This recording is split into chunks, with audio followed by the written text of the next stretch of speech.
It was one of those still Sunday mornings when the world seemed to pause, too quiet, too calm, as if holding its breath.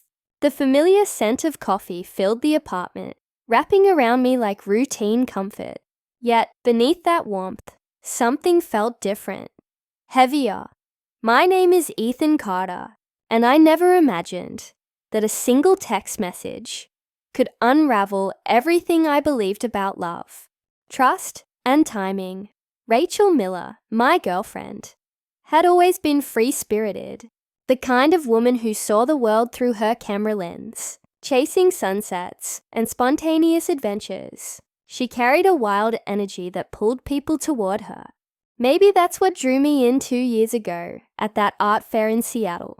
I still remember her laughing as she told me, "I don't belong to one place. I belong to the wind." I thought it was poetic back then. I didn't realize it would turn out to be a warning. That morning, while scrolling through my emails, my phone buzzed. A message from Rachel. "Going on a trip with my ex. Don't be jealous." I stared at the screen, numb, then typed back, "Don't worry, I won't be here."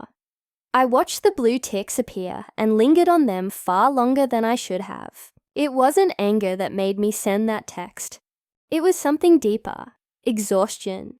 We had been drifting for months, pretending our late-night talks still mattered, pretending her smile still anchored me the way it once did. Her ex's name was Dylan. It used to make me uneasy, but now it barely registered. They'd been friends before us, and though she always insisted, there was nothing between them anymore. There was a tone in her voice whenever she said his name. Soft, familiar, like a song she couldn't stop humming. I left my apartment that morning and drove with no plan, no destination, just the hum of the tires, the sky, and silence. Hours passed before I found myself at Olympic National Park, the sun melting into the trees, painting everything in shades of gold.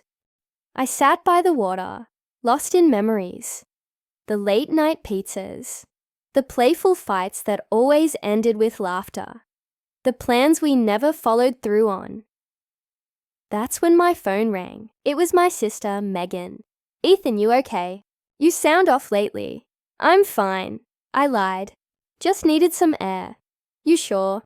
she asked, her voice softening. "You sound like someone just packed up your heart and left." Her words stung more than she could have known. "Something like that," I said quietly. There was a pause on the line. Then Megan spoke again, her tone gentle. "You know, sometimes people leave not because they don't care, but because they don't know how to stay." Her words lingered long after the call ended, echoing in the quiet cabin air.